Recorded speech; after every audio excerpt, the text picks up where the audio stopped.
அதற்கு முன்பாக அண்மை செய்தியை பார்க்கிறோம். கரூரில் விஜயின் பரப்புரை கூட்டத்தில் சதி நடந்துள்ளதாக நீதிபதியிடம் தாவேகாவினர் புகார் அளித்திருக்கிறார்கள். கரூர் கூட்டத்தில் சதி நடந்திருப்பதாகவும் அதுவே இதுபோன்ற ஒரு துயர நிகழ்விற்கு காரணம் என்ற ஒரு கருத்தையும் தாவேகா தரப்பிலிருந்து முறையீட்டு மனுவில் தெரிவித்திருக்கிறார்கள். இந்த விவகாரம் தொடர்பாக தாமாக முன்வந்து விசாரணை செய்ய வேண்டும் என்று சென்னை பசுமை வழிச்சாலையில் இருக்கக்கூடிய நீதிபதி தண்டபாணி முன்பு தாவேகா சார்பில் இருந்து முறையீடு முன்வைக்கப்பட்ட நிலையில் நாளை பிற்பகலில் 2:15 மணிக்கு மேல் உயர்நீதிமன்ற மதுரை கிளையில் இந்த வழக்கு விசாரணை நடைபெறுவதாகவும் விசாரணைக்கு பிறகே தாவேகா தரப்பில் இருக்கக்கூடிய நிலைப்பாடு குறித்த கருத்துக்கள் தெரிவிக்கப்படும் என்றும் அதன் நிர்வாகி சி.டி. நிர்மல்குமார் தற்போது செய்தியாளர்களிடம் தெரிவித்திருந்தார். இந்த நிலையில் கூட்ட நெரிசலில் சிக்கி உயிரிழந்தவர்கள் மற்றும் தற்போது சிகிச்சை பெற்று வருபவர்களுக்கான நிவாரணம் என்பதும் தாவேகா சார்பில் இருந்து அறிவிக்கப்பட்டிருந்தது. முன்னதாக தமிழ்நாடு அரசு சார்பில் முதலமைச்சர் மு.க.ஸ்டாலின் உயிரிழந்தவர்களின் குடும்பங்களுக்கும் சிகிச்சை பெறுபவர்களுக்குமான நிவாரண தொகையை அறிவித்திருந்தார். தற்போது அதைவிட கூடுதலாக தாவேகா தரப்பிலிருந்து அதன் தலைவர் விஜய் நிவாரண உதவியை அறிவித்திருக்கிறார். இந்த நிலையில் தற்போது உயிரிழந்தவர்களின் குடும்பத்தினரை சந்தித்த பிறகு சீமான் செய்தியாளர்களை சந்திக்கிறார். அதனை நேரில் பார்க்கலாம். இதெல்லாம் ஆய்வு செய்வதற்கு முன்னாடி ஒரு எதிர்பாராத ஒரு விபத்து. இதுல யாரையும் குறை சொல்லி பயனில்லை. குழந்தைகள், கர்ப்பிணி பெண்கள், அவங்களுடைய இறப்பெல்லாம் பார்க்கும்போது ரொம்ப வேதனையா இருக்கு. 39 பேர் இதுவரை உயிரிழந்திருக்காங்க. இன்னும் 2 ரொம்ப மோசமான நிலையில் இருக்கிறாங்க, மருத்துவம் இருக்கிறாங்க. அப்புறம் 61 பேர் காயம். அவங்கள சில பேர் சிறிய காயம்பட்டவர்கள் வீட்டுக்கு சென்றிருக்காங்க. கொஞ்சம் பேர் மருத்துவம் எடுத்துட்டு இருக்காங்க.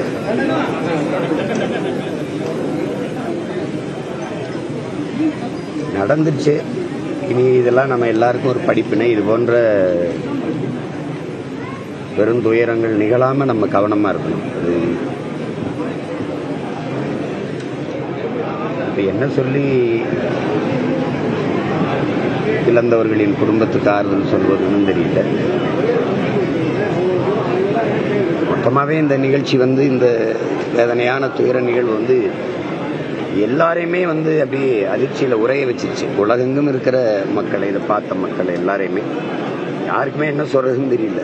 என்னடா அப்படி ஆயிடுச்சு அப்படிங்கறதுதான் எனக்கு. இழந்தவர்கள் இந்த துயரத்திலிருந்து கடந்து வரணும். வேற வழி இல்லை. காயம்பட்டவர்கள் விரைவில் குணமாகணும். மருத்துவர்கள் நம்பிக்கையா சொல்றாங்க, நாங்க சரியா கவனிச்சுட்டு இருக்கோம், குணமாயிருவாங்க. அது ஒரு ஆறுதலா இருக்கு நமக்கு அவங்க சொல்றது. பிள்ளைகளை இழந்திருக்கிற குடும்பத்தார் எல்லோருக்கும் என்னுடைய ஆறுதல். குறிப்பா இந்த தமிழக வெற்றி கழகத்தினுடைய பிள்ளைகள், இந்த கட்சியில் இருக்கும் முதன்மை பொறுப்பாளர்கள், குறிப்பா என்னுடைய தம்பி விஜய், எல்லாருக்குமே என்னுடைய ஆறுதலை நான் சொல்றேன். இது துயரம்தான். இதுல இருந்து நம்ம மீண்டு வரணும். அதுக்கு எல்லாம் நம்ம எல்லாமே தயார் செஞ்சுக்கணும். வருங்காலங்கள்ல இது போன்ற பேரிடர் நிகழாம நம்ம பார்த்துக்கணும். அது நம்ம எல்லாருடைய பொறுப்பு. ஊடகங்களும் நீங்களும் ரொம்ப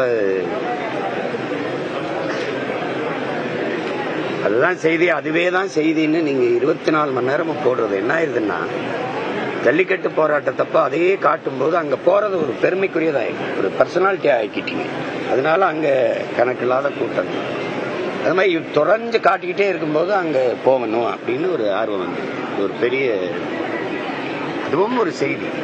அப்படிதான் நீங்க காட்டணும். நீங்க 24 மணி நேரம் காலையில இருந்து இரவு வரை அதையே காட்டி காட்டி பண்ணும் போது அது அந்த இடத்துக்கு போகணுங்கிற ஒரு ஆர்வம் எல்லாருக்கும் வருது. சின்ன சின்ன பிள்ளைகள், 1ஆம் ஆண்டு 3ஆம் ஆண்டு படிக்கிற மாணவர்கள், தங்கைகள், 11 வயசு தம்பி, சின்ன பிள்ளைகள்லாம் போய் காயப்பட்டதான். சும்மா நண்பர்களோட பார்க்கணும்னு போறதுதான். அது போய்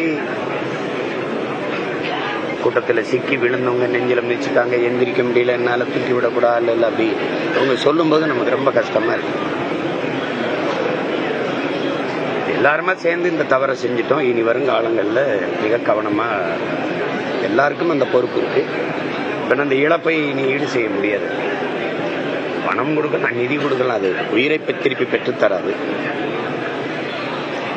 அதனால இப்ப நமக்கு வேற என்ன இருக்குது சொல்லல, ஒண்ணு ஆறுதலா இருங்க, கவலைப்படாதீங்க, அதான் இருக்குது, வேற வார்த்தைகள் இல்லை. நம்ம அதை தான் பதிவு செய்ய விரும்புகிறேன். உயிரிழந்த நம்ம உறவுகளுக்கு எல்லாருக்கும் என்னுடைய இறுதி வணக்கத்தை, கண்ணீர் வணக்கத்தை நான் செலுத்துகிறேன். காயம்பட்டவர்கள் குணமாகணும் அப்படின்னு நான் வேண்டுறேன்.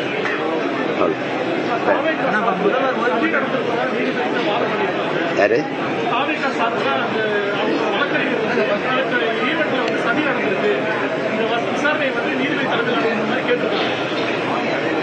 இல்லை, அதில் நம்ம போய் கருத்து சொல்ல முடியாது. அவங்க அது நீதிமன்றம் பார்த்துக்குருவாங்க. அவங்க என்ன வாதமோ அதுக்கு தகுந்த மாதிரி அவங்க ஒரு முடிவு எடுத்து சொல்லுவாங்க. இப்போ நம்ம போய் அதில் கருத்து சொல்ல முடியாது. ஆனால் முதல்வர் வந்து ஓய்வு பெற்ற நீதிபதி அருணா ஜெகதீசன் தலைமையிலான ஒரு குழு அமைச்சு சொல்றாரு, அது போதுமானதாக இருக்குங்களா? அதெல்லாம் வந்து இதில் எனக்கு கருத்து வேறு மாறுபட்ட கருத்து. இப்போ தூத்துக்குடி துப்பாக்கி சூட்டில் 2 மாசத்துல நான் முதல்வரான பிறகு நடவடிக்கை எடுப்பேன்னு ஐயா சொன்னது.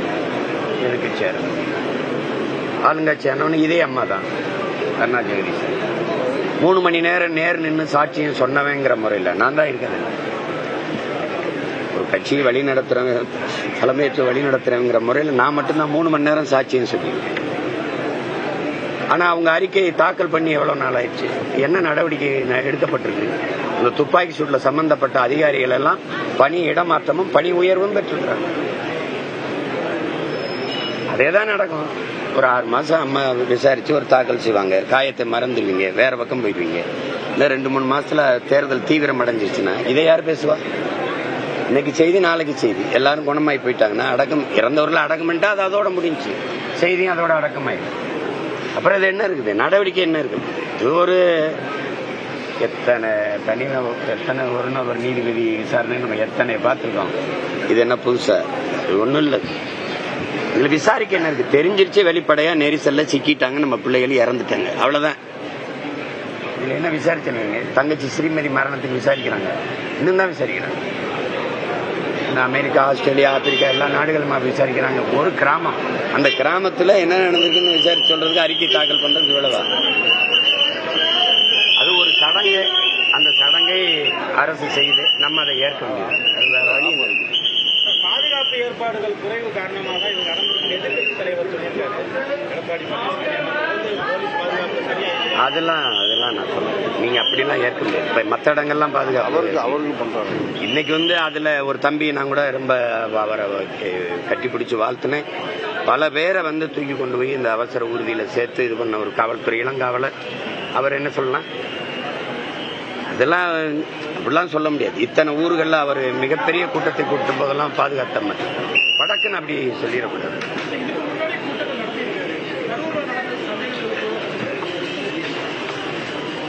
அது சந்தேகம் இருக்குன்னா அந்த சந்தேகத்தை